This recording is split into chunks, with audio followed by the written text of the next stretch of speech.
No, you're not seeing things, ladies and gentlemen. I am back here for the second time here today. It's kind of been a usual thing here on Sportswire Radio. In between the different things that I do, I am back here for round two, and I got good reasons why I'm here on round two tonight on Sportswire Radio because we have a guest here that is actually has a new podcast that you can hear on sportnarium.com/player. He's also become a part of our Friday night sports shows here where we recap all the latest happenings in the world of the NFL. And he's a very happy man in football and baseball these days. He's got a Baltimore Orioles hat for good reason. Orioles are playing right now as we speak against the Astros.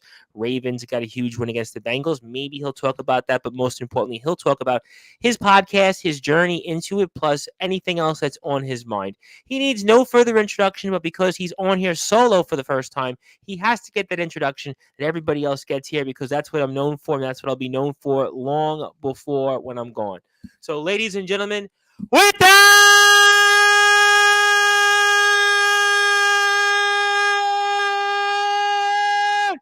without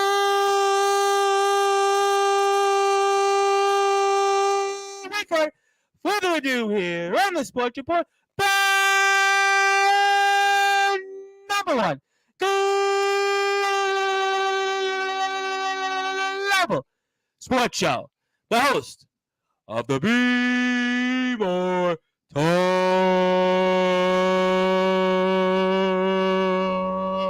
Talkative podcast. They call him TBK.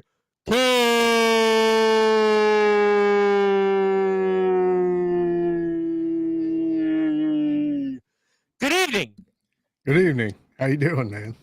Ask me in a little while from now in my voice because I've had an interesting day. I started my day. Well, my days never actually start and end, but my day certainly started at one time of the day. I didn't sleep much. I was on the air for our British fans. I was out there on the other side of the Verrazano Bridge in Brooklyn where I was, and I came back here over the other side of the bridge, and we've got you here live with us. So first of all, I want to thank you for joining us. I know we know each other pretty well by now. We hear you Friday nights about 10 o'clock or so on Sportswire Radio, on our YouTube page, talking NFL and much, much more. But I want to talk to you about a show that you've done here, which is on sportnarium.com/player. In fact, I played it before we went on the air, and I was listening to it a little bit here before we get a chance to speak, called the Be More Talkative Podcast. And for those that are listening and watching on Sportswire Radio, for you, Mr. TBK, talk about what exactly is the Be More Talkative Podcast. So the Be More Talkative podcast wasn't always the Be More Talkative podcast. It started off as the Off the Dome podcast. Yep, that's familiar And with that. I wanted to have a podcast that was different. You know, I feel like and I've said it on my podcast plenty of times that the podcast market, the content creator market got super flooded, especially around the pandemic. Yes, I heard you say that on the last show. Sure. Yeah, and everybody, you know, decided to dust the old microphones off, dust the webcams off, and it seems like everybody has a podcast now. So, and you know what? I decided to be one of those people after, you know, I've been in the content game now for goodness, I think it's going on 8 or 9 years. Okay. And I started off doing broadcasting on a site called YouNow. Yep, I heard of you now. Yeah, I heard of it, sure. I was over there for about 3 or 4 years. Then I decided to dip my toes into the whole YouTube world. And then, you know what? After a while, I was kind of just like, you know, I enjoy having conversations with people. I enjoy getting to talk to people, getting to know them, you know, and the reason being is because I feel like nowadays, you know, people they'll go out of their way to avoid social interaction. You know, everybody's got that phone at the ready, and they'll text you all day long. Yep, I heard you say that on prior shows. Sure, but they don't want to talk anymore. So it's my, you know, I grew up, you know, in that era where we didn't have cell phones attached to our hips. Sure. If you wanted to go make friends, you had to get up, go outside, knock on somebody's door, and talk to them. You had to have that human connection. So I decided, I was like, you know what? I'm not going to have any topics. I'm not going to have any subjects. We're going to keep it, you know, clean-ish. Obviously, don't say anything that can get me canceled, but we're just gonna have a conversation. Wherever it goes, and that's what I want to do.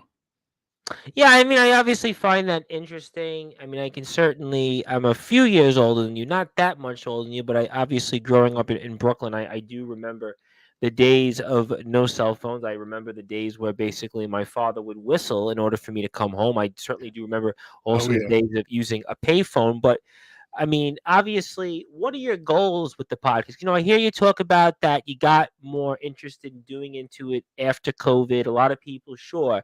As somebody who's been actually doing this before COVID, I'm actually doing this just about 5 years now. And I certainly did see a lot of people want to do a podcast during COVID. And I think a lot of people saw that it's very difficult to kind of stand the test of time. And as somebody in myself who, I mean, it's pretty safe to say I have stood the test of time. But I was very fortunate, and now different reasons for that I have done that. But I mean, what are your goals though for the Be More Talkative podcast?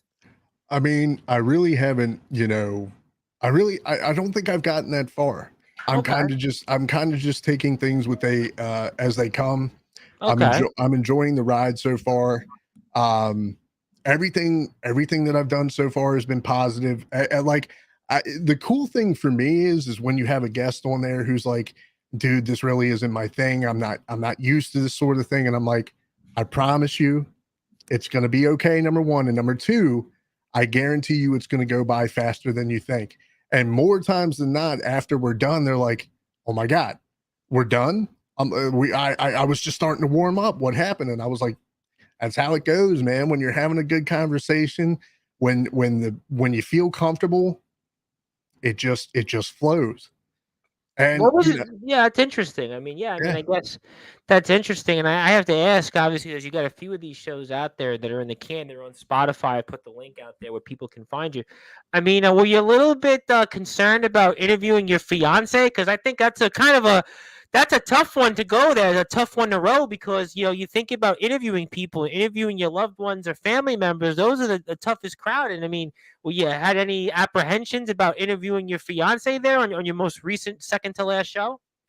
no. And the reason being is I'm a risk taker.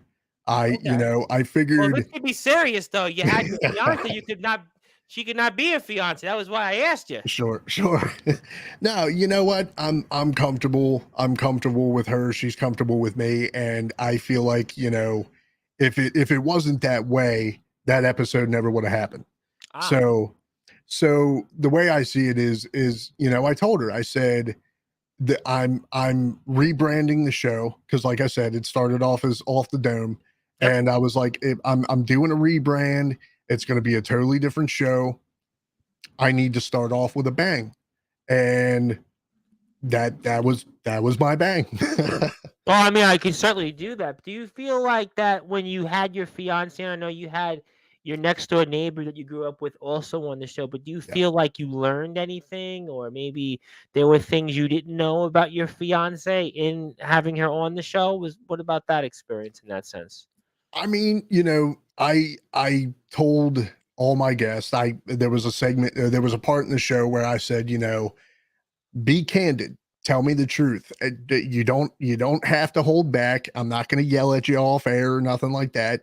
This is your chance, to really dig into the show and get comfortable with it. Tell everybody, what it's like to know me. And I feel like being able to do that. I'm a guy. I don't have any shame. Okay, like I know what I know. I'm I always like to say I'm far from the devil. But I'm no angel either. I have my flaws just like everybody else. Sure, sure. I have moments where I wear my heart on my sleeve and I'm not afraid to show those moments. Sure. And I feel like if you can do that, if you can rip the veil away and you can just be yourself, then I feel like you can connect with people on a much deeper level because it's easy to sit there and put the mask up and be like, hey, I'm having a great effing day. And then not everybody's having a great day. Not everybody's happy go lucky. People people go through shit, man, so being able to let that out or whatever the case may be for that hour and a half. Yeah, I was happy to be able to do that, to Do you to provide feel that space. do you feel that you've learned anything about yourself in doing this over the past month? Uh I think that this is what I meant to do. I mean, I've had people over the years be like, you've always been a good conversationalist. You've always been able to hold a conversation. You're intelligent. I mean, gosh, I had people back in like high school trying to get me to do comedy. And the only reason why I didn't do comedy is because I'm like, listen, I'm funny to you guys. I don't know if I'm going to be funny to them. Well, I mean, I could sympathize in a sense that I had two friends of well, three technically that tried the world of stand-up comedy. One of my buddies that I went to school with, and either is dead or is in England still. I don't know which one, but he tried stand-up comedy and he really wasn't funny.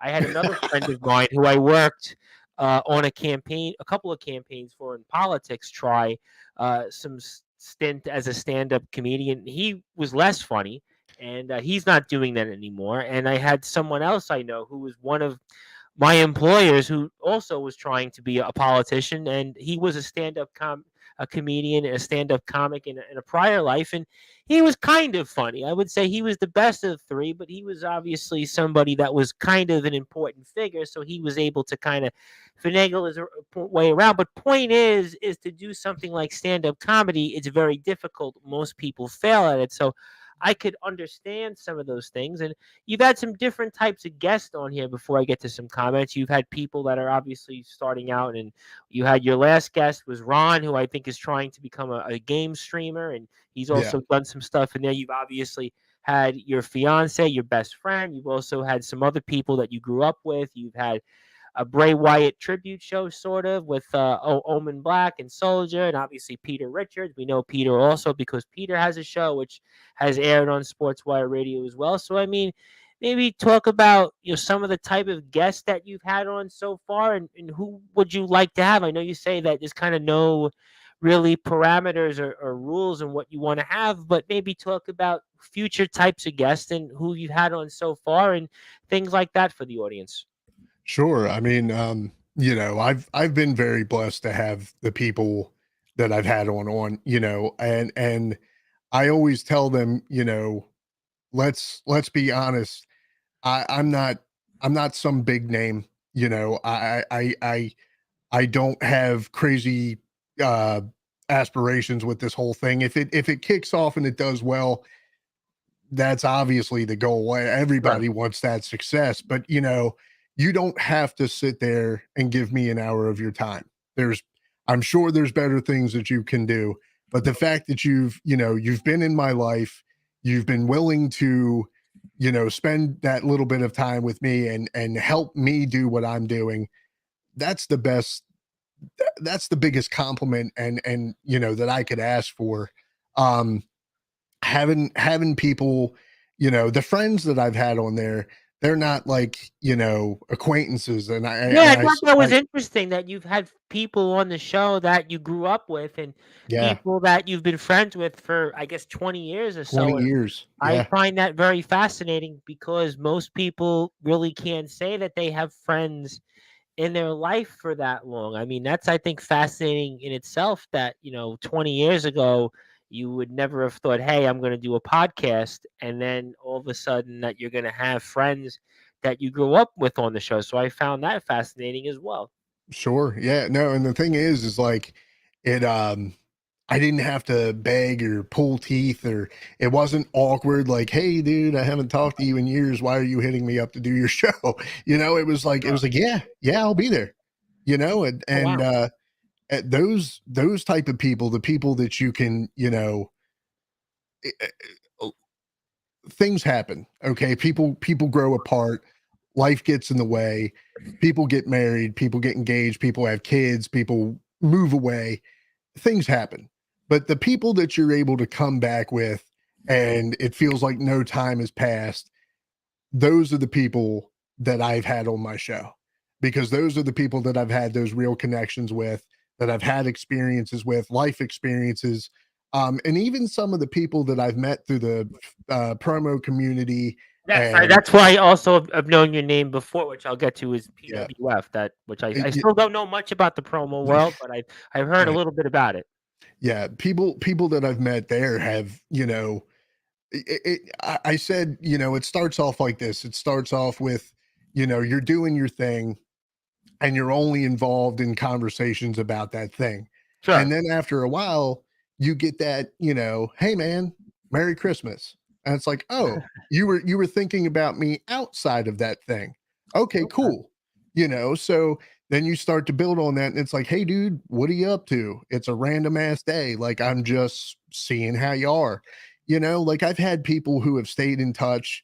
And again, I'm very blessed for that sort of thing. Now I did make I did make a joke to some of my buddies, and I was like, look, I love having you guys on, but I need to get some people on here. You know what I'm saying? Like I can talk to my friends all day. So hopefully I'm actually in talks with somebody who is a by his own right a Maryland legend, shall we say, in the country music scene. Oh, wow. Goes by the name of Mark Bray. Okay. He's a Nashville charting artist. And when I was in the music scene, when my band was coming up, dude was the epitome of gracious. He would sit there like I remember one night, we our gig had gotten canceled, and he was like, "There's no way that you guys are gonna sit around on a Saturday night and not make money." He was like, "I'm here. Pull up with your stuff. You're gonna open for me." Wow. Yeah. So to be able to make connections with those kind of people, it just shows that that there are good people out there. And once he found out that I was doing this, he was like, "Do you have a?" He asked me. He goes, "Do you have a spot for me?" And I was like, "Do I have a spot for you?" I was like, "If you want to be on, you just name the time, brother." Well, that's interesting. That's obviously, listen, you never know what can happen. Let me say hello to some people. I want to say hello to Mr. James Marshall of WCE, the former interstate open weight champion, says, just made it for my famous greeting and introduction. I say hello to you, and I believe that this could be Mr. Richards, I think, with the emojis. Is that No, it? No. that's Oh, Beans. oh, That's one okay. of the guys who was on the last episode of Off the Dome. Yes, yes. He looked like Peter in the photo, and I apologize. He says facts. He also gives the emoji. He also mentions Andrew Mercer. Yeah, Also, he says hello. And I want to say hello to Mr. Daniel Banner, who's become one of my regulars. He's also training to be a wrestler in GT Ministries. He had sort of a match. He was in a Rumble and he wrestled a legendary guy out there in the UK. And I say hello to Daniel, who's up at about 3 o'clock in the morning. But, Promo Wrestling Federations, where I think I first heard your name yeah. before. And did that inspire you to do the podcast? I know you had said that you kind of wanted to be a wrestler, but you have some maybe health issues, maybe is the way to phrase it. You really can't go out and do those types of things that you wanted to. So you and a number of other people, I know Peter, who we had just mentioned, were part of the Promo Wrestling Federation. I know James Taylor has done some different things with Omen and Solj. I know they've spoke also a lot about it, but it's not something that I really have not taken part in. So I'm curious for those that are listening and watching on Sportswire Radio, how did the PWF kind of shape you going into this podcast, and maybe talk about, how you wanted to be a pro wrestler, but you couldn't really do it for health reasons, and this kind of led you to go into the PWF, which has led us to where we are now. Sure. So, like I said, at the heart of what I am or what I do, again, whether it be music or the podcast or YouTube, I am a content creator. That is what I've always classified myself as. Um, I was a cook for a little while, but the the content creator aspect, I fell into the whole promo community by complete accident. Okay. It was actually through Beans and through Peter and all these guys that kind of just hit me up one day and was like, "Hey, there's this wrestling community. It's a bunch of fans. They sit around, they talk wrestling, and then every now and then they'll cut promos on one another. And I decided to talk to the ever famous and growing rising star, Mr. James Taylor. Yes, I've heard of James Taylor. I've heard of him. Yes, I'm sure you have.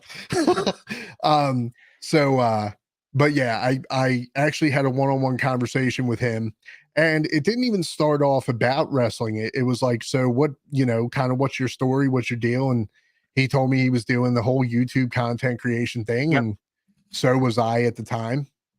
So he told me about his idea to kind of expand on, WWE 2K22 at the time. And he told me about his idea and what he was doing with it. And basically, he had a whole community of guys to where he would set up their character in the game.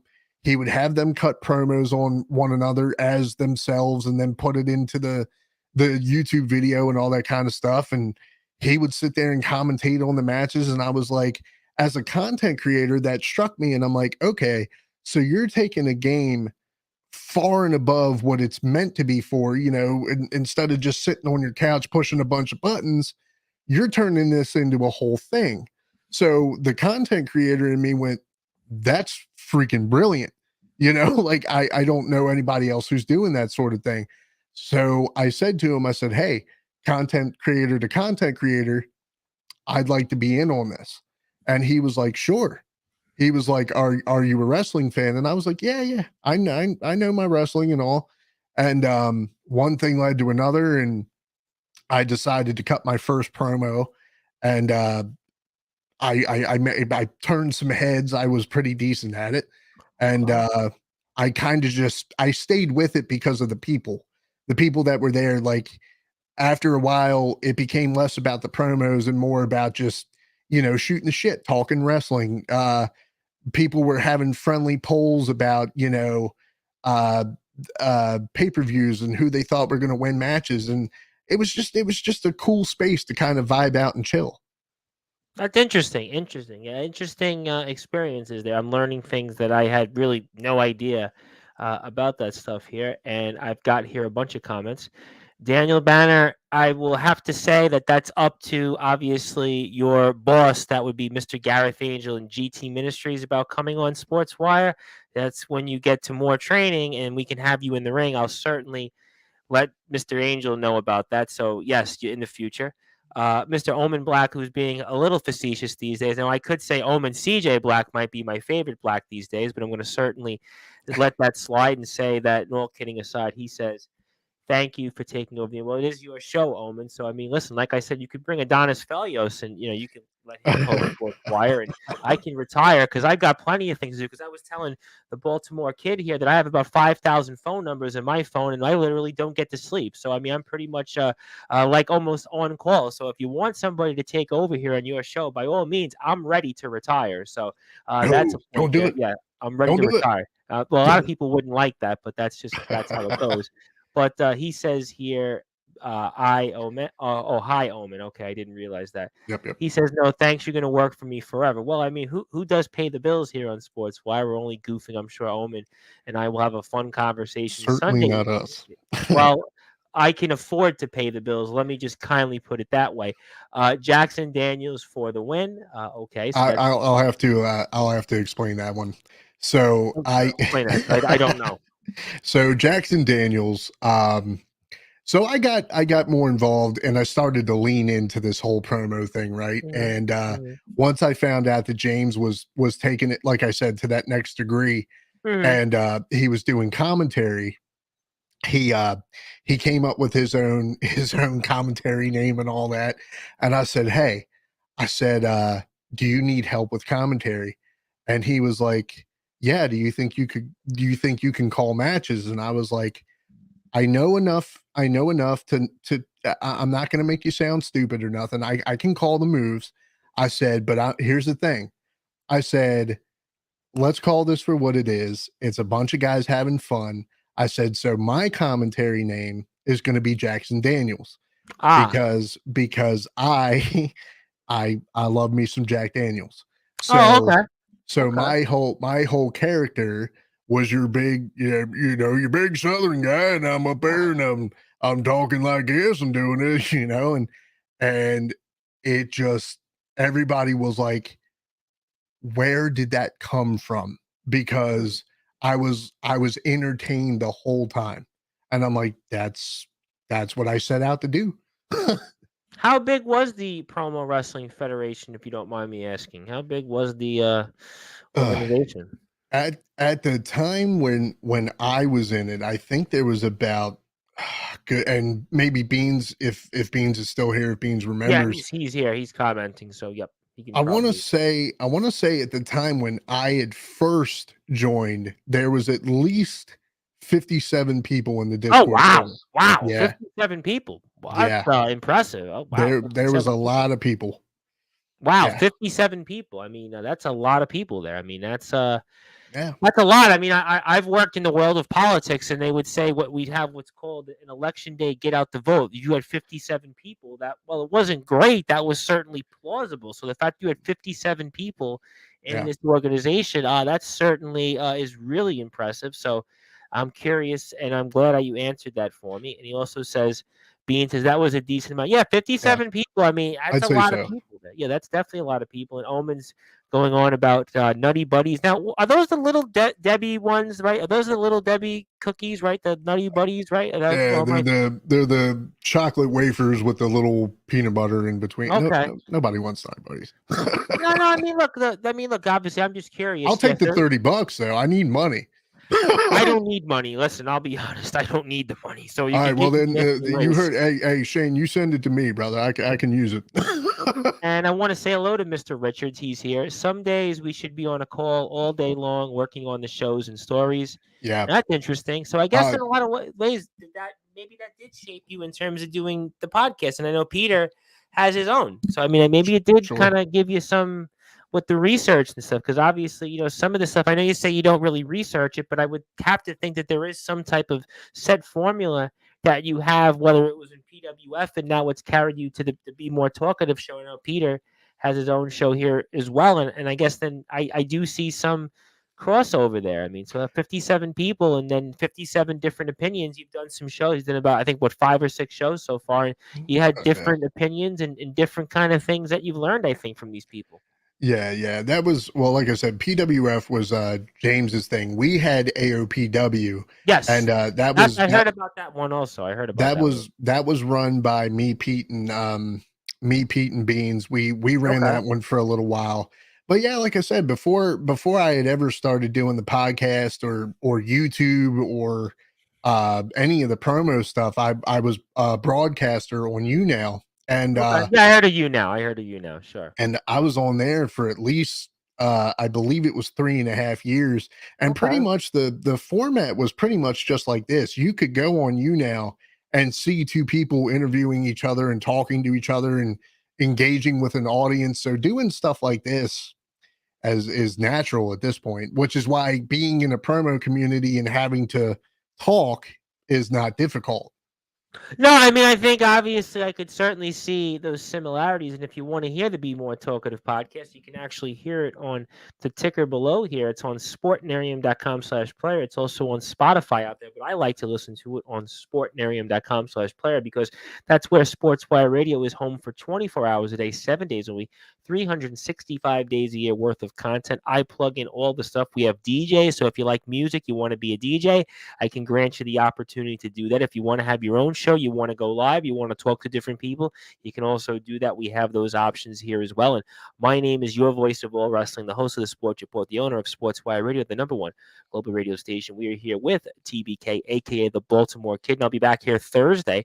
I'll be back here Thursday afternoon, 3 p.m. Eastern Time, 8 p.m. British Standard Time with Hybrid. Hybrid will be here. He was the former Cutlery Championship Wrestling World Champion. He'll be here to talk about somebody that has long been a favorite here on Sportswire over the past year or so. That is the Tribal Cheese, because they could be facing off in a showdown. There's a big poll right now on the Colory Championship Wrestling Facebook page that could determine what type of match that the Tribal Cheese will be in, and I voted for it to be straight up one-on-one Hybrid and Tribal Cheese. The Tribal Cheese also had a few things to say about Hybrid. Hybrid has not been on the show since he relinquished that CCW World title. We're going to talk about that and some here. You can follow our friends at Colory Championship Wrestling, especially on Facebook, where they have over 4,000 members. Carnage Championship Wrestling as well. Definitely support them. CCW has long been one of my biggest supporters, one of my favorite companies around. So very, very excited to be back on the air Thursday afternoon, Thursday evening, British Standard Time, with the one and only former CCW champion of the world, Hybrid himself. And Beans would like to say Tribal Cheese. Yes, the Tribal Cheese is very well known in the British wrestling scene. He also has a Instagram page and a YouTube page. He's on YouTube at Mad Manx. He's at Instagram at Big Cheese Logan. He's also on Instagram a brand new page called BCAA Autographs, where he actually goes out and tries to get autographs of some famous people, and most recently the likes of, I don't know, The Undertaker, Post Malone, Cody Rhodes. I mean, it's a whole list of people that he's gotten an autograph, and Matt Damon's also on that list, Rhea Ripley. So if you want to go out there and support the Tribal Cheese, definitely go out there and do so. And I have a few more comments here before we come back to you. There went all of my eyeliner. Is there a reference that I'm missing here? So my gimmick for PWF and AOPW was Andrew Mercer. Oh, okay. I see that's where it's coming up, because Omen had mentioned it as well, and I didn't really know what this Andrew Mercer thing was. Yeah, so I was the Reckoning Andrew Mercer, and I see. every now in my promo style, I would switch from normal gimmick, normal guy talking, and then I would switch over to like a darker video cuts and all that other stuff, and I'd put the eyeliner on, do my thing. Oh, that's interesting. That's interesting. You know what? I hadn't thought of it that way. Beans would like to say he thought he was hearing things, and he says, but he's lactose. Yeah, so I guess that's all good, all good stuff. The Tribal Cheese will be back on Sportswire. He's just happy that I plugged his YouTube account. He's trying to get to 1,000 subscribers. So if you want to go find out a little more about him, he's on YouTube at Mad Manx. But also, you've done some stuff in the music world, and I'm curious on how have those experiences shaped what you're trying to do out there in your life? I know you've said you want to really do this full time. So I'm curious on how that has shaped you into where you are now as well. So music, at one point in time, music was the end all be all. I really thought that was what I was going to do for the rest of my life type thing. I started playing guitar at 5 years old. Oh, wow. Yeah. So I'm 30 now, so I've got 25 years playing experience. Got taught by my grandfather at 5. I did hear you say about your grandfather on the last show, so that's interesting. Yeah. Was taught my basic chords and all that stuff, decided to take lessons. The guy who was teaching me decided to come up to my grandfather after a lesson one time and was like, he doesn't need lessons. He's learning, everything that I'm trying to teach him, he's already getting down or figuring out. He was like, honestly, and this is something you never expect anybody to say, because you're paying this person, but he's like, honestly, I think you're wasting your money. He's good. He's good type of thing. And I was like, okay, cool. Well, all right. So I just started to play on my own. And then one of the other guys that I've had on my show, Matt St. Hours, goes by the name Saint. We grew up in the same neighborhood. I've known this kid since we were elementary school age. Like I said, people move away, things happen. One day decided to hit him up, or he decided to hit me up, because he figured out I played guitar and all. And one thing led to another. We formed the band White Hornet, which was a 80s style NWO BHM style band. Oh, wow. Yeah. Which obviously, what were we, 20 somethings at the time, there was nobody in our area who was doing that kind of stuff. So Now that we you mean new wave of British heavy metal, right? yes, sir. Okay.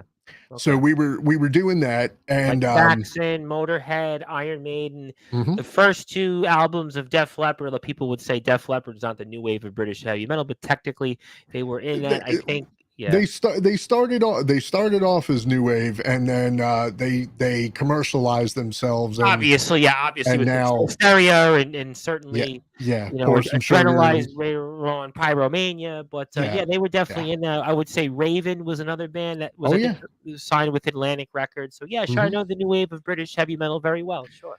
Yeah, so we started doing that, and then there was a local record shop called Shockwave, and we found out that they ran they had a local magazine that would circulate to quite a different few different businesses and stuff like that. So we put out our first EP as White Hornet. Without us knowing, they ended up doing a review on our EP that kind of circulated us around a bit. Ended up selling out of our EP within the first month. Oh wow. And from that, took that and did our first studio album.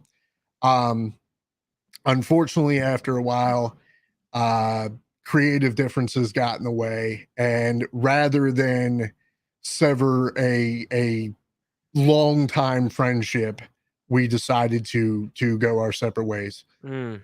And then, you know, I kind of took a break for a bit. um Now again, as I've said before, I have no shame, and I have no problem, you know, expressing and talking about the pitfalls of my life and stuff. And so I had actually gone through a really rough part in my life where till this day I would say that I'm still a struggling alcoholic. Oh, I'm um sorry to hear that. well, you know, but so I entered a rehab facility, and Oh wow. Okay. ended up meeting my buddy Charlie, who I formed Above All Else with, which was Mm. the two-man acoustic project. Okay. Um, you know, and when oh man, when I tell you that this kid, he had talent literally falling out of his ass. This kid could write, he could sing, he could play. He was multifaceted, and he till this day is the easiest, most easygoing guy that I have worked with, period. um I was able to sit down with him in a matter of 10 to 15 minutes and just bang out songs, Oh wow. and they were great. And I'm not just saying it because it was my thing. I like, Sure. I'm picky, you know. I have standards when it comes to my stuff, Mm-hmm. but you know, it was so effortless working with that guy. Unfortunately, he passed away. Oh, I'm sorry. Yeah, we lost him about, actually about 3 years ago. Mm. And I I really thought that that was the end of my playing, because I I it again, I hadn't met anybody before or prior that I had. You know the saying, catching lightning in a bottle. You Oh, know, sure. Absolutely. Sure. Sure. that was my lightning in a bottle. Oh wow. And when that was no longer there, it completely broke me. And I just yeah, I put the guitar down, I stepped away from all of it, and I was like, I can't do this without him. And as as fate would have it, I ended up reconnecting from yet another person in my past from high school, uh, who basically was like, I don't think you should step away from this just yet. You know, I really think you were meant to do this. It sucks that he can't be here to do it with you, but you have something to offer, and I think you should do it. So uh Charlie was actually able to be a part of two of these shows before he passed away, but I ended up forming a new band with this guy called the Crossland Outlaws, which was a uh, outlaw country band. Which I got to tell you, man, I come from a metal background. Yeah, I see you, King Diamond. I saw you met King Diamond a few years back. I Man, see you're a big. You mentioned the new wave of British heavy metal. Then I hear you talking about country. I mean, that's certainly a rather interesting extreme there, change. sure, yeah, no, and I always say I have a saying that I kind of live by that is God laughs the hardest when you try to tell him your plans Ah, because he's got something else for you. So, I started off on the metal spectrum, huge metal head. I'm an appreciator of all types of genres of music, but right. I can bet the farm on it to turn a phrase and to tell you 100%. I never never saw myself being in a freaking country band, but Well, I mean, in Maryland, and I wouldn't say that Maryland is necessarily a country hotbed. I know you obviously had well, mentioned the connection you had, but I never would have really guessed Maryland because Maryland's not really. I know you said the South before with the accent of Jackson and Daniels, but I don't really consider Maryland like the deep South. It's mid Atlantic, and New York's not that far from Maryland necessarily. So I mean, I don't really consider Maryland a hotbed for country music, and here you are playing country music. well, I mean, until I joined the scene, I would have agreed with you, but Huh. the amount of oh, excuse me, the amount of country bands and the amount of country artists that have come out of here is more surprise like greater numbers than you'd think. Um, but yeah, so I decided to go down that whole venture and went with that band 2 years strong. We were literally booked excuse me, every single weekend for 2 years solid. um yeah, we definitely made our mark. We got to the point to where we got into one of the most prestigious recording studios on the East Coast, which is actually out of Maryland, which is the Sheffield Institute for Music and Recording. Okay, I think I vaguely heard that before. Sure. Okay. Unfortunately, that was right around the time COVID had just started. So they took a major hit Sure. and we weren't able to finish recording with them. Actually, they were in the process of also being bought out. So Eh.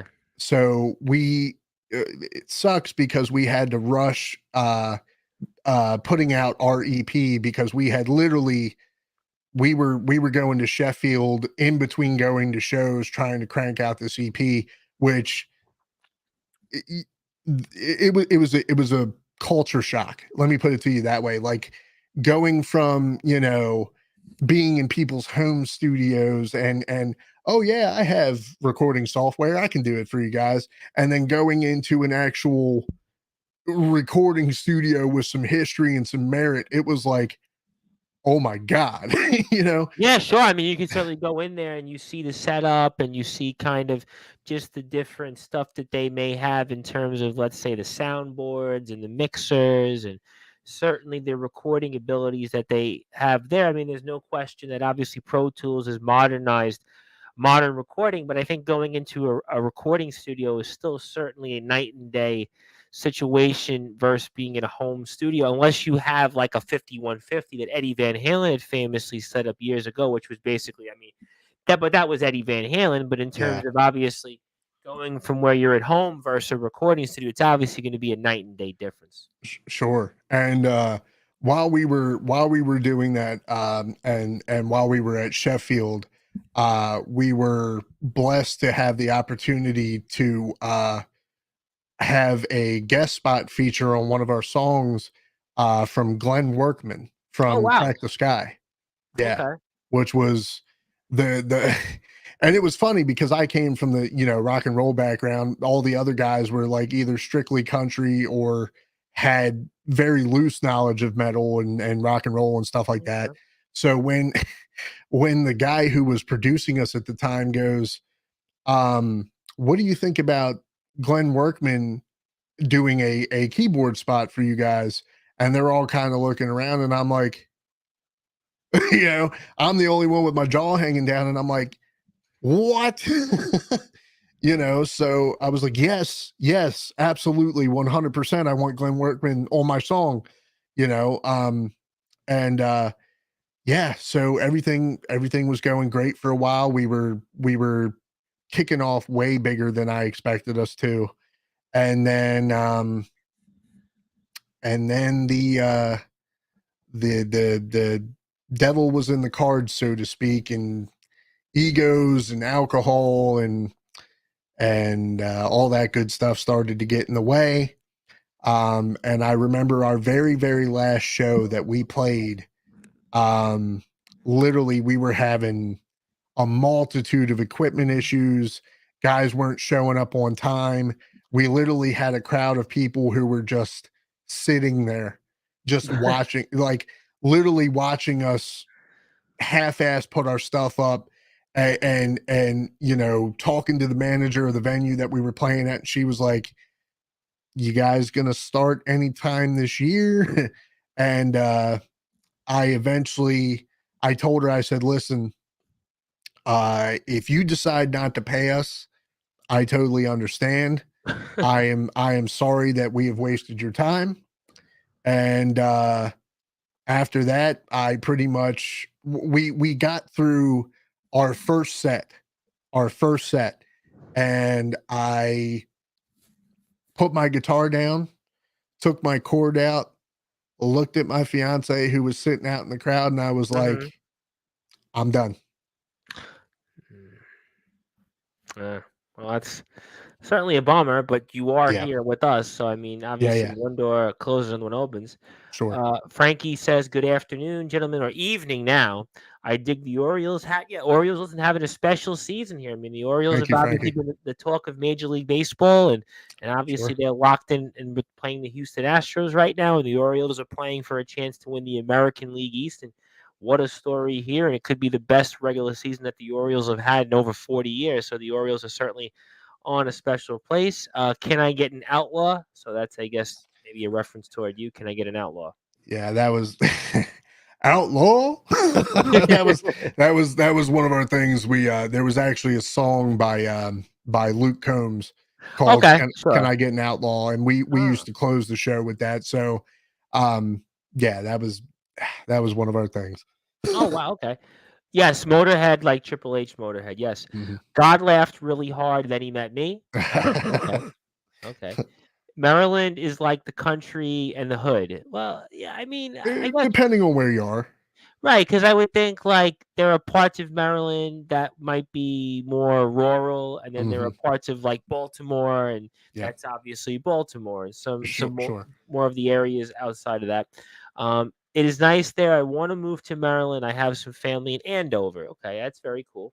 Also, some of the best shows Crossland put out were at Sylvester's, so Yeah, Sylvester's they oh my gosh, they treated us like uh there's no other word. They treated us like kings there. We had full access to the bar. We had full access, and when I say full access to the bar, they let us go behind the bar and pour our own drink, which is oh, wow. not Wow. supposed to happen. but but when you're bringing a crowd, you're consistently Sure. bringing a crowd. um they treated us very well. That became it was uh what is the word? uh um I can't think of the word, but it became known as the outlaw hideout. Like that's what we used to Well, call it that became because your home away from our home, yeah, basically. it became home base pretty much. Okay. And they had a meeting room that was supposed to be for staff, you know, but we would roll in there and we'd be like, hey, we're trying to plan out our next couple months, and they'd be like, oh yeah, Mm. guys, room's open. You know, we'll next thing you know, and I'm not shitting you, Tom. Next thing you know, we'd be sitting up there, we'd have our books busted out, we're planning out our dates. Next thing you know, here comes a tray of shots and a pitcher of beer. You guys need anything? You want food? Like, yeah, send up some, just being goofy, ego, whatever. Yeah, yeah, send up some wings, send up some pizza. Okay. Next thing you know, sure as shit, wings and pizza. Wow, wow. Yeah. Do you see yourself playing music again, or that door is closed fully? What's that like? Well, ever since the health issues have kind of progressed. So again, I have no shame. I have no problem talking about it. So I have I have grade 4 esophagitis, Yes, which you is think you mentioned it on the podcast. You have some health issues there, acid reflux yeah, and such. yeah. And all that is basically the precursor to esophageal cancer, which a lot of the same issues that I deal with unfortunately also run in my family. Hmm. So d- dealing with life on life's terms, so to speak, has gotten hard, um, to the point to where I've had people hit me up. I've had old band members and just friends like, "Hey man, come out and see us. We'll have you up on stage. We'll let you do a guest spot. Come out and jam." And I'm like, "Guys, I I don't I don't know. I don't I think at this point, I've gotten comfortable doing my own thing, doing the podcast, talking with people. Um, it's hard, man. It's hard to just put that stuff down and walk away. But when I really stop and think about it, I can't help but kind of think that maybe my playing days are behind me.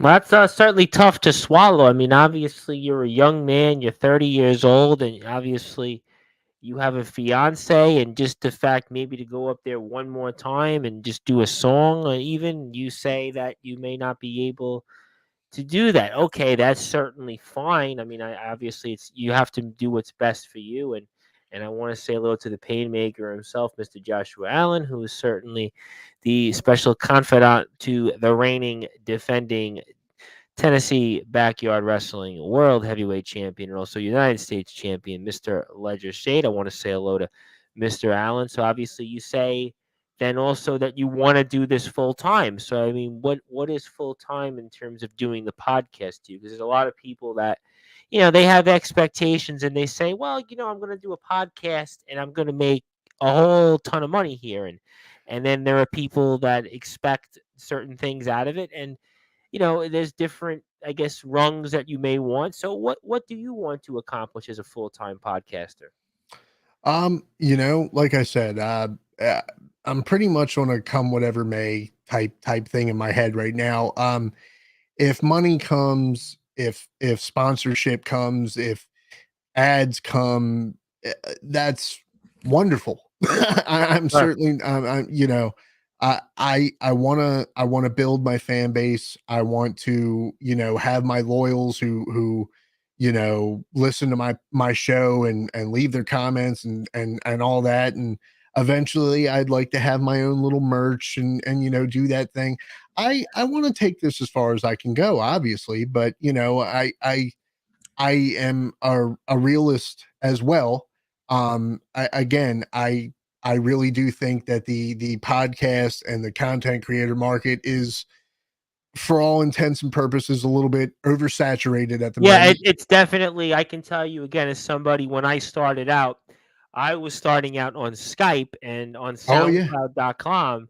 yeah. From where it is now to where it was when I started 5 years ago. Yeah, there's no question that everybody and their sister has a podcast these Mm, days, and people look at it and they listen to you the first time and certainly they support you, but then after that it's for people it's certainly a challenge to be able to attract a listenership. Certainly I believe I've been fortunate for different reasons. I have different people that supported me in my community. I had done a lot of work in my community, and different things. I also hold a few positions. I've also done some work in college athletics, but even then it's still you have to go out there every day and make sure you put it out there. So I mean, obviously there are people that do this and they certainly have the goals. I'm going to get paid. I'm going to be on the radio, and it's Yeah, difficult to do that, but I think obviously starting small, having some small steps, and obviously we want to help you out on the way there to go into where you like to be. And we sure. can obviously follow you on Instagram. You can do that here in the ticker below xxt.b.kxx92 Spotify. Be More Talkative Podcast. Join the conversation. He recently crossed 100 listeners on Spotify. I know we've got more on Sportswire as well. So obviously want to continue to build those numbers. Frankie would also like to say that he gave you a follow, Mr. TBK, on Instagram. So Thank I you, Frankie. appreciate that. And I have to ask you one fun question before we move on to the last part of the show. And I know you're from Baltimore, and I just realized a band that had recently is called It Quits from Baltimore. That's kind of an under the radar band, but in Maryland is actually a really big deal called Kicks. And I was wondering, were you actually at the last Kicks concert? But you said no. But No, Kicks, which is a band for all intents and purposes, was kind of forgotten about 30 years ago. They had an album, Blow My Fuse, which was very yeah, huge in the yep. United States. And then they kind of withered away, but they've kind of all of a sudden had such a massive revival that we were talking off the air that their last show here in Maryland sold something like almost 15,000 tickets. And I was wondering, you didn't go to the Kick show, and I was wondering if you happen to know the guys from when you were in the music scene. No, no, I wish, but no, like I feel like Kicks is one of those bands who got, like they got into the fold, but they got they got folded over. You know what I mean? They were in the fold, but they got, whoop type of thing. And yeah, actually Maryland does have a pretty rich metal history. I've known a couple guys from a band called Tension, Okay. um and their guitarist, Marty Friedman. Oh was yeah, Marty Freeman. I know Marty Yeah, Freeman. Certainly. right. In fact, Marty came up because we had Jenny Hayes yesterday, who is a singer. She's the rock idol of the UK, and she does like J pop and all that stuff. And Marty actually had a revival in his career Yep. by doing a lot of that Japanese stuff. And Jenny happens to sing some of that stuff. So yes, Marty I know very well.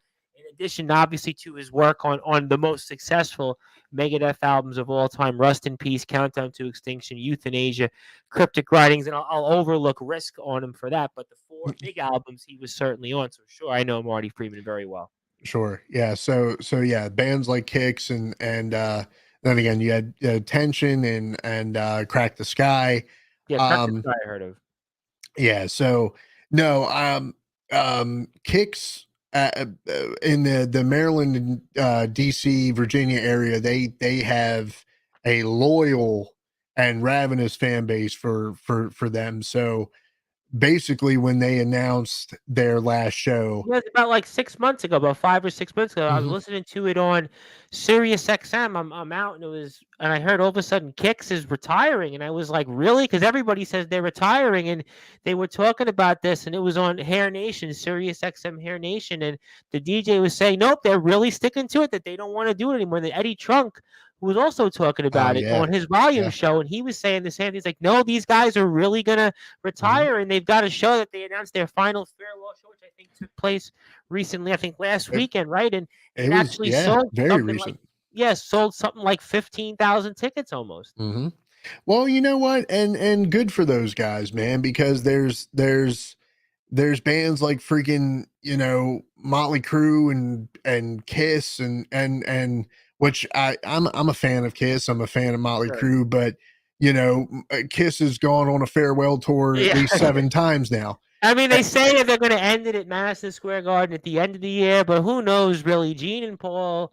I Yeah, mean, Motley Crue said that they were actually never going to. They signed a contract that they were never going to play again, and now they're playing, and they're actually playing without Mick Mars. I mean, Guns N' Roses yeah. was dead, and now they have a new sort of new incarnation with that, with Duff and Slash, with Dizzy Reed and Axl Rose and a bunch of hired guns. I mean, Judas Priest is still going with Glenn Tipton and KK Downing out. I mean, that's another one there. But see, here's the thing: Rob Halford still sounds great. Sure. Well, yeah.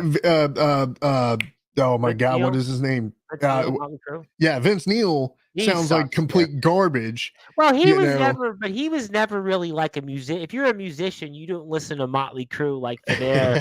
No, I'm not piling on Motley I Crue, but Motley Crue were not like a musician's Motley band. Motley had some bangers, okay, but Yeah, I mean, that's sure, about Too Fast that's for about Love what they is kind of had. the level. I mean, Too Fast for Yeah, Love was really yeah. good. Live Wire. I mean, Live sure. I mean, Wire, Take Me girls, to the girls, Top. girls, girls. Yeah, I mean, You know, stuff like that. Like they had their bangers, okay, but I'm not putting them down on my list of influences. Let's put it that way. okay, yeah, okay, that makes sense because you are a musician. I really don't think that they Yeah. influence anybody. Maybe sort of stuff Hey, look, off there. I'll tell you straight up. Like I said, I'm a Kiss fan, man. Ace Frehley was one of my biggest influences. But if you really look at some of his playing, oh my God, he was sloppy as shit. Yeah, well, but but again, but they were also a band that didn't even play on the albums. I mean, Kiss, the prime years of Kiss. I mean, those guys actually did not play on their albums. I mean, so that tells you that, listen, I'm not saying that Gene and Paul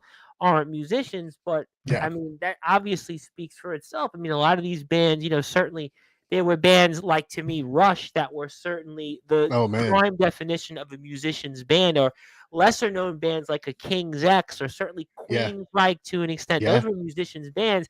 I look at Kiss and I look at Motley Crue, man, but I think the point is that Kicks is a band that has a rabid following in the Maryland area. In fact, yeah. their even last album, actually, I didn't even know this, charted in the Billboard Top 50. So that tells you that was a band that, hair metal was basically gone after like 19, whatever, 91 or 92, and they made a 92, comeback, and yeah, and they actually have this big of a following. And I am also reminded here that Joan Jett is from Maryland. I did that's not right. know that Joan Jett is from Maryland, and she Yep, actually photobombed a picture with the Orioles recently. Well, everybody wants to have a photo with the Orioles these days, just like Joan Jett, who, by the way, was on the tour last year with Motley Crue and Def Leppard. she So was.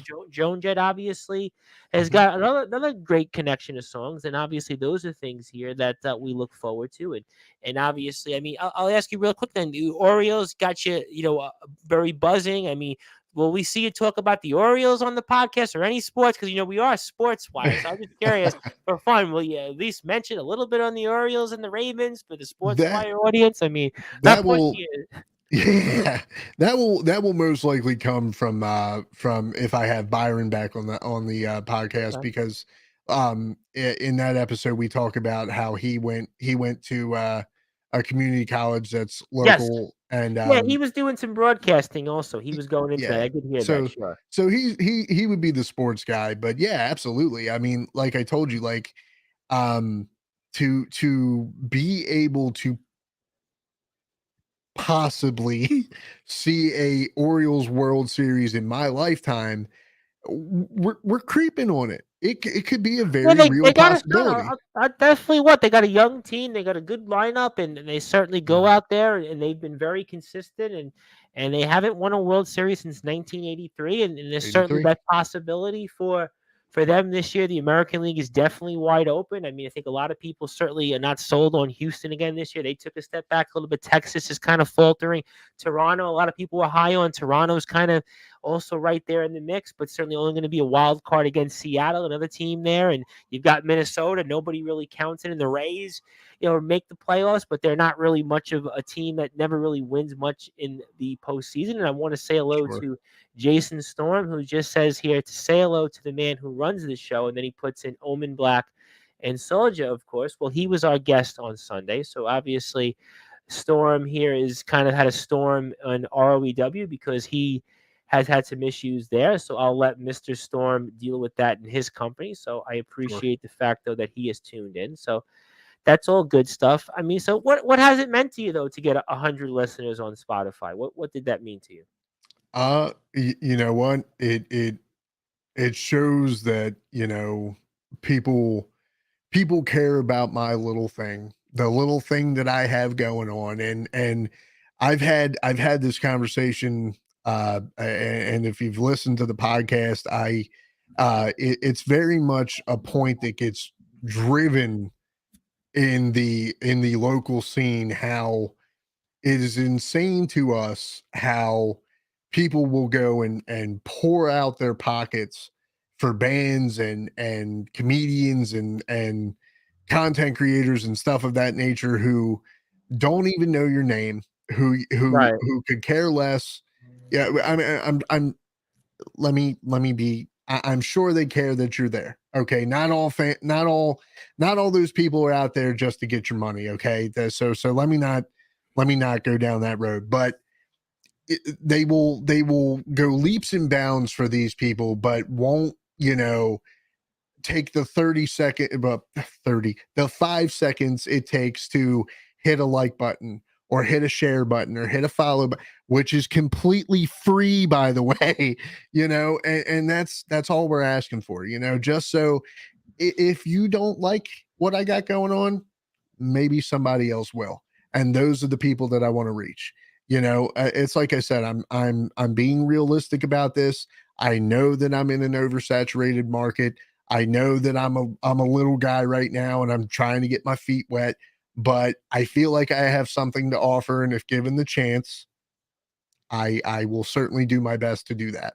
Well, I think, listen, I think that you should certainly continue to keep going. I think all the time I get people that ask me for advice on how to present themselves when it comes to their podcast and their platform. And I always tell people, obviously take small steps, take baby steps, obviously go about it, a certain way. I mean, I think the way I did it again was certainly very unique. And I think that obviously I had a lot of advantages that I think people didn't in terms of, again, different types of support that I had, and obviously just the amount of people that I physically know. I mean, we were talking about this off the air. I mean, I literally have 5,000 contacts in my telephone. So for Yeah. me, all I have to do, I don't do it anymore because I don't have the time. But I used to just blast my podcast to when I was doing a podcast. Now I'm live on the air, but I would Right. just show my link out to about, I would say, 10% of those people. So I mean, at minimum, I might get 20% of those people to at least click on it. But now I don't think you need to do that so much. But I think just keep going.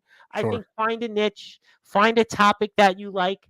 I think that it will come. I think there are definitely people out there that want to hear podcasts. I think that actually podcasts will continue to go up. I think from even when I started to what it is now, I think the amount of people that actually listen to it, it's not a dirty word. When I started, people looked at it like, oh, you were a podcast, and it's Yeah. not radio. I mean, obviously now I've kind of made that transition to radio through different ways. And I think people, look at you different. But I think it just depends on obviously what you want to do. I think obviously you have a good voice. You certainly speak well.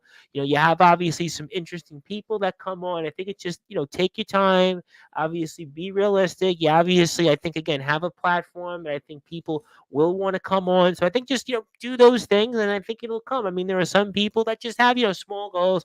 I want to go out there and have fun. And I think that's also great too. I think it really depends on how you want to apply yourself. And I think you'll get there wherever it might be.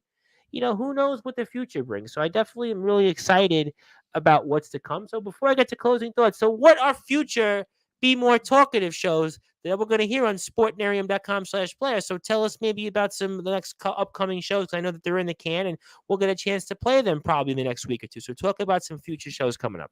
So the next show that we have coming up, we have the man himself. We have the Nemesis James Taylor, I've heard of where him. Okay, yep, heard of him. I'll be listening to that one. I yeah, can tell you that. that one's a good one. After that, we have I have my buddy Saint back on the show, Okay. which the, for some reason I feel like people must enjoy listening to us talk together, because that is definitely my highest listened to episode yet. Oh, good, good, good, So decided to kind of bank on that, see if we can good. double down on that, so to speak.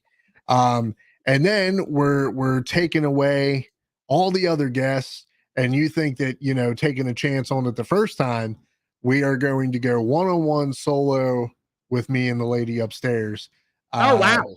yeah, so we're really gonna, like I said, strip the veil off, and yeah, again, I have no shame, so there's nothing that can be said that'll shock me, surprise me, hurt me, whatever the case may be. Are you sure And she's still going to want to do this interview with you? it was her idea. Oh, wow. That's Yeah, interesting. That's yeah. interesting. That's So interesting. I said, look, you know me, I can talk, I can have a conversation. If you want to jump in that world with me and do that, I'm down. Let's do Oh, it. wow. Well, it's So funny that you're going to have your significant other on this show. I mean, this could really be, again, a make or break episode. You're going to do that. I always tell people, well, that's why I don't have family come on the show. And I also, as a bonus, don't have, because I do politics on the side a little bit. I never have anybody that I've worked with or my opponents, because God only knows what they would say, but really not much. I don't really go in that kind of wheelhouse. But the point is that you're really taking a chance, I think, on this one. So I mean, this will be a fascinating episode. And this will be in the next few weeks, you say? Yeah, yep, absolutely. And then, like I said, hopefully, gonna have some of my former bandmates just to, That'd be cool. maybe try to, smooth the air and just have a conversation, maybe, and be open, be raw, and figure out where we went wrong, and Well, that's another one. That's going just to be another talk. therapy session. That's going to be like when Sure. Metallica was doing the Some Kind of Some Monster kind of monster, documentary, which and they were. I actually just watched that 2 days ago. Oh, you watched it? Yeah, that I Yeah. remember when it came out. I watched it, and it was like Hmm. that was kind of Oh man. yeah. To yeah, to I have so much respect for people who are able to do that kind of thing. Like Right. I said, like um if you want to call it brownie points or whatever, but to totally put yourself into the firing line, so to speak, to strip yourself down, expose yourself, and let people see you in all your glory, so to speak. It just stripped down raw. It takes some nuts to do that kind of thing. Like, and especially for a band like Metallica, that is the without question the most easily recognizable metal band. Period. Yeah, You no, I know, think there's no question. Listen, Metallica, I mean, they certainly brought heavy metal into the mainstream, and they waved that flag at a time when, yeah, most bands, maybe Pantera, if you want to say Ozzy, I could throw Ozzy in there, but I would that was it. certainly. I would Yeah, certainly. In fact, I would say Ozzy. He did the whole reality TV thing. yeah, yeah. He did the first. I think he did. Well, I don't want to say the first, but he the podcast thing. Yep.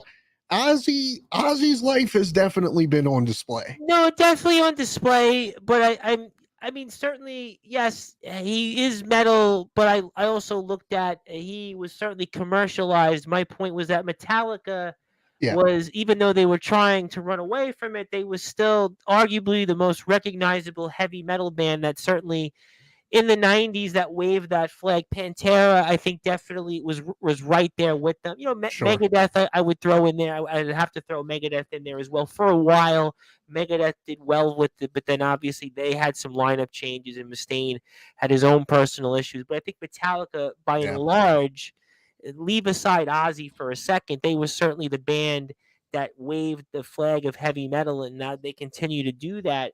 And then obviously for them to do something like that, I think the point is certainly taken that you have to give them a lot of credit for that. And it could have certainly broke up the band. And while they did have a oh yeah, lineup change with certainly Newstead and Chirullo, again, speaking of Ozzy, he was Ozzy's bass player. He yep, went in there, and yep, Metallica's done pretty well there. And you did bring up, I think, the larger point is that mental health is certainly a big issue, and Metallica certainly handled it the way they did. You're obviously handling it the way that you have, and I'm really looking forward to seeing if the band members come on to kind of learn about you guys as a band, and maybe see what that journey comes. So that should be a lot of fun. So we have a lot of shows ahead.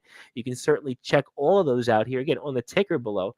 That'll be on sportnarium.com/player. And also, if you want to watch TBK with us here on our NFL picks, he'll be here with us Friday nights. He'll be here at after 10 o'clock Eastern time on YouTube. He'll talk about his picks of the week, and maybe the two of us will gloat about the Baltimore Ravens, and we'll basically make fun of the Jets a little bit, because the Jets basically, I thought that was funny, because I thought that was just kind of funny, because I had a couple of my buddies text me about the Jets. One of my buddies, one of my former employers, one of the people that was trying to be a stand-up comedian, Mr. Steven Saperstein, was yeah. talking about the Jets. He had a meme with Aaron Rodgers because he actually has him in fantasy football. So I said, well, maybe the Jets should have actually signed Derek Carr, and said he actually kind of gave me a sad emoji there on that. But that's a different topic for a different time. But obviously, the Baltimore kid will join us here on our shows coming up here Friday nights, and I'm sure we'll see him on shows in the future. Because what we're trying to do, I think, what I am trying to do on a larger hold here on Sportswire is your show profiling it. And we have another show next month that's going to debut here called the Protect Life podcast, actually co-hosted by a wrestler in a company, XCW, Justin Parsley. We're going to have him and his co-host, Jeremy Crafton, kind of a show like yours a little bit. There's no real format, but they do talk a little more sports, a lot more sports heavy than you. You do maybe lifestyle. You talk about business issues. You talk about the neighborhood, family. They're doing sports. They're doing mental health. They're doing family, but they're going to come on here and talk about their experiences. And obviously, Justin has been on my show as a guest because he wrestles also. So I think this will be something I will do. And as I continue to get closer to my 5-year anniversary, I think I will unveil more of these shows that are on the Sportnarium to give them a chance live. So I think that'll be something you'll want to stay tuned for here. But before I get to closing thoughts here, is there anything else you want to tell the audience about the Be More Talkative podcast that we haven't got a chance to discuss? Yeah, I mean, like I said, if anybody would like to come on the show, like I said, I want to let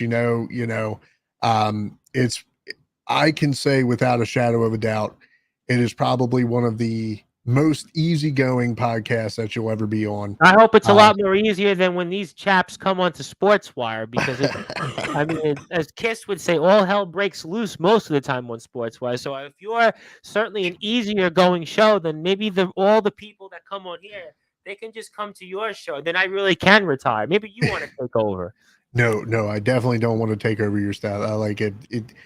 Watch Tom, would you? Just take over. I'm ready to retire. So. But no, it's definitely one of the most easygoing shows you'll listen to. And again, like, I'm not saying that everybody has to be like me. I'm not saying that you have to completely strip yourself raw and bare your soul and tell all your dirty secrets or anything like that. But if you want to come on, if you want to have a good conversation, if you feel like you got stuff to get off your chest or something to say, go for it. That's what it's for. It's called the Be More Talkative podcast because obviously Baltimore and I'm trying to be creative and all that stuff. But no, it's good. But it has its double meaning, be more because I'm from Baltimore, and then be more because, like I said, I'm trying to search for that human connection again. Like, I want to get to talk to people. I want people to feel free enough to say what you have to say, and there's no judgment. I'm not going to. And one of the things that I pride myself on, and any good host, I let you talk. They say you're supposed to do that. You're actually supposed to let the guests be able to freely talk in the way that they want to. So yes, sure. You are correct. Yeah, I let you talk. I don't cut you off, and it's not.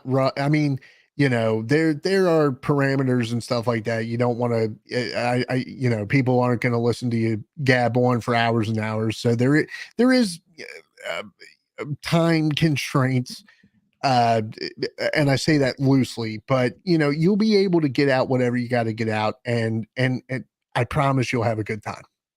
No, you definitely will, and if they definitely come on, I can assure you of all those things. And again, that's why I've endorsed you to come on to Sportswire because I think that certainly you should be on this platform. I think that you should be reaching larger people.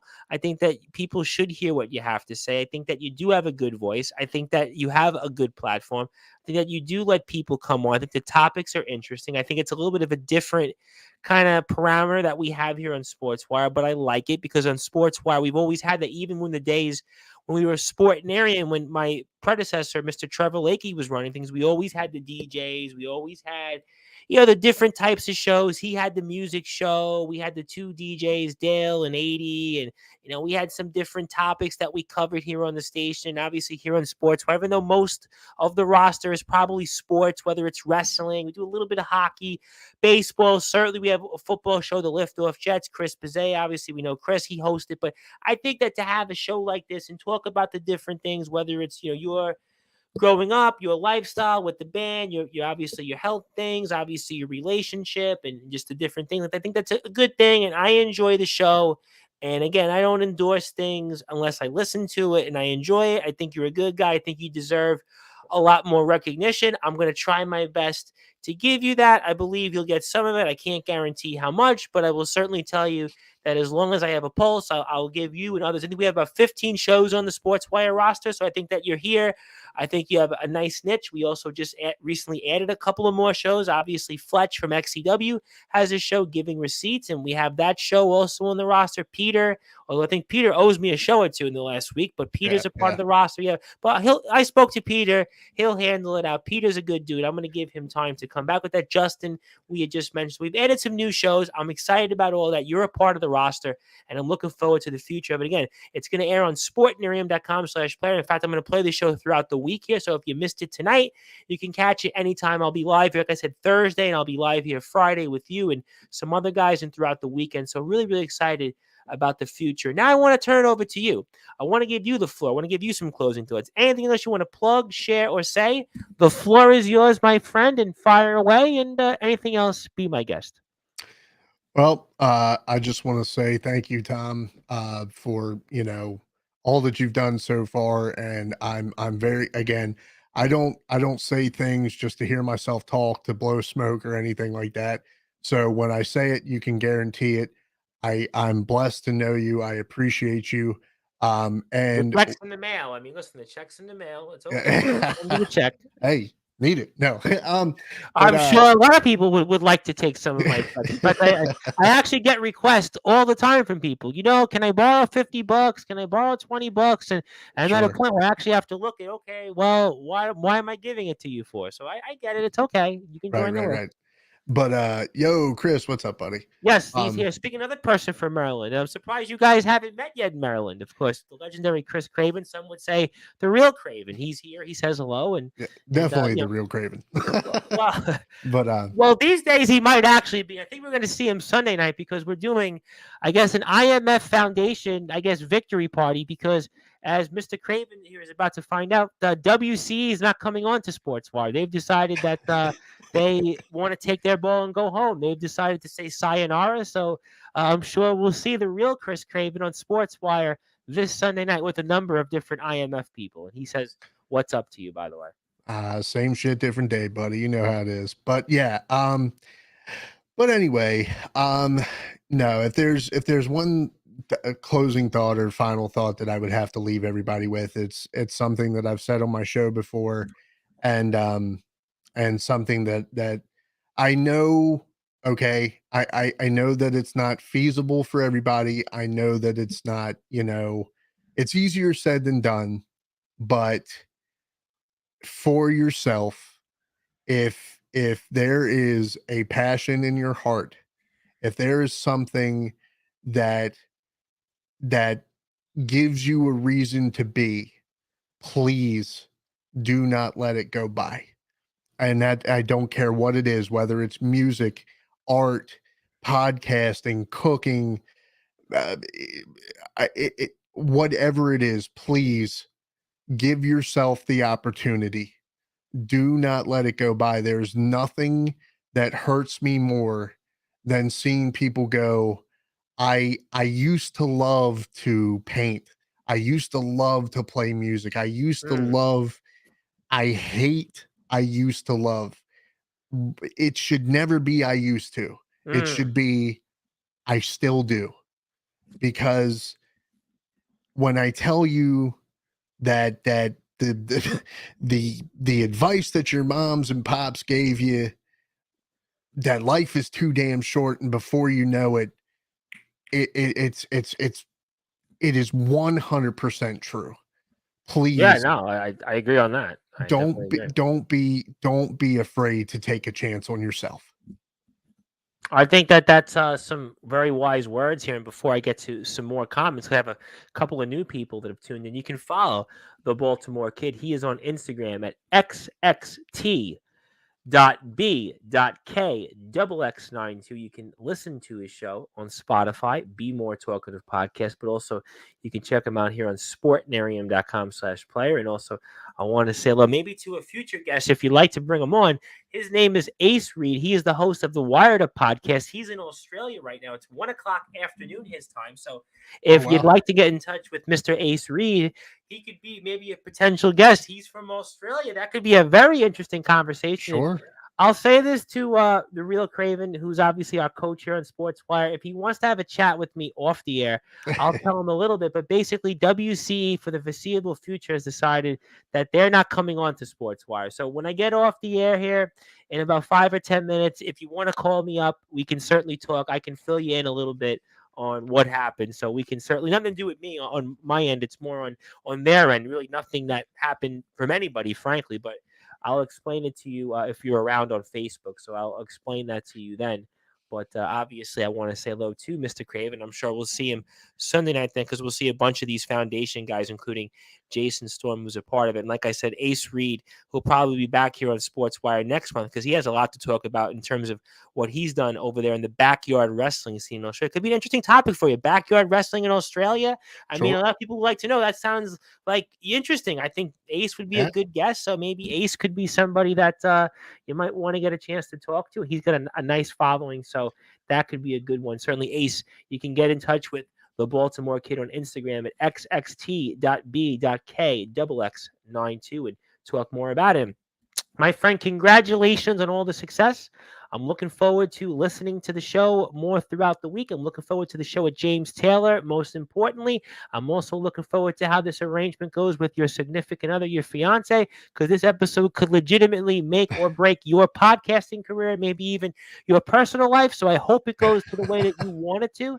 And also, here, Mr. Reed would like to say, I'll be sure to keep this in mind. So good. I'm happy to do Absolutely. that. And I'll talk with Mr. Craven after we're off the air. But again, congratulations on all the Sure. success. I'm looking forward to seeing you Friday night. We'll obviously again celebrate about the Ravens. We'll certainly gloat about the Jets and everything else in between. But until then, let's go Orioles. Let's go Ravens for your sake. And congratulations on all the success. I'm looking forward to hearing more of it and having you on in the near and distant future for more shows like this. Thank you, brother. All right, ladies and gentlemen, that was the Baltimore Kid, aka Mr. TBK. He is the host of the Be More Talkative podcast, which you can find on Sportswire Radio on sportnarium.com/player. You can hear it after this show here. You can also hear it throughout the week and much, much more. My name is the host of the Sports Report, the owner of Sportswire Radio, the #1 global radio station, and your voice of all wrestling, the Reverend Tom Bryce. I'll be back here again Thursday afternoon, 3 p.m. Eastern Time, 8 p.m. British Standard Time, with Hybrid, the former CCW champion of the world. He'll talk about the tribal cheese and where else he goes and some. But until then, good night, good afternoon, good morning, wherever you are on the #1 global radio station that is Sports Wire Radio.